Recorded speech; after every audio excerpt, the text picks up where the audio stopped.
ஏற்கனவே பிறந்த அசுரர்களுக்கெல்லாம் உருவம் இருந்தது. இந்த கலியனுக்கு மட்டும் உருவம் இல்லை.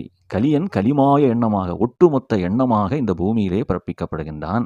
அப்படி அவன் பிறந்த மாத்திரத்திலே இங்கு வாழ்கின்ற மனிதர்களுடைய மனதிலே அவன் சென்று கலிமாய எண்ணமாக குடிகொள்கின்றான். ஏன்னா அந்த குரோனினுடைய பிறவி இது 6வது துண்டம், 7வது பிறவி. இந்த பிறவியோட அவனுக்கு முடிகிறது. இந்த உலகமும் இயக்கமும் நிற்கப் போகிறது.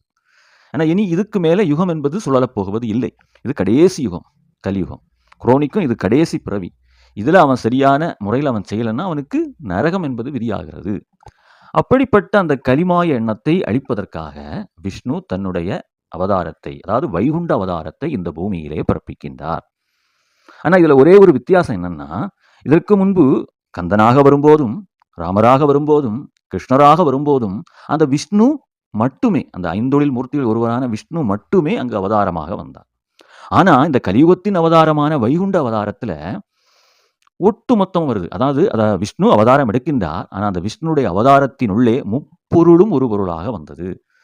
முப்பொருள் என்றால் காத்தல், அழித்தல், படைத்தல் என்று சொல்லக்கூடிய சிவன், பிரம்மா, விஷ்ணு, சிவப்பொருள், பிரம்மப்பொருள், நாராயண பொருள் என்கிற முப்பொருளும் இணைந்து அங்கு வைகுண்டம் என்கிற ஒற்றை நாமத்தில் வருகிறது. அது மட்டுமல்லாமல் 23 தெய்வம் என்று சொல்லக்கூடிய அந்த ஆதி தெய்வமும் ஒன்றாகி ஒரு பொருளாகி வருகிறது. இதைதான் இதுல சொல்கிறது, ஒரு திருக்கூட்டமாக தட்சணம் வந்தார். தட்சணா என்கிற பூமியிலே வந்தார் ஒரு திருக்கூட்டமாக.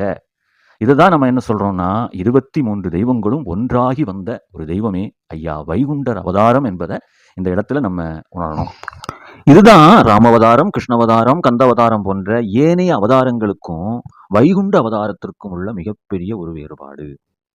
அந்த ஒன்றாக இருந்த, அதாவது ஏக வஸ்துவாக இருந்த அந்த ஒரு பொருளே இங்கு வைகுண்டமாக வந்திருக்கிறது.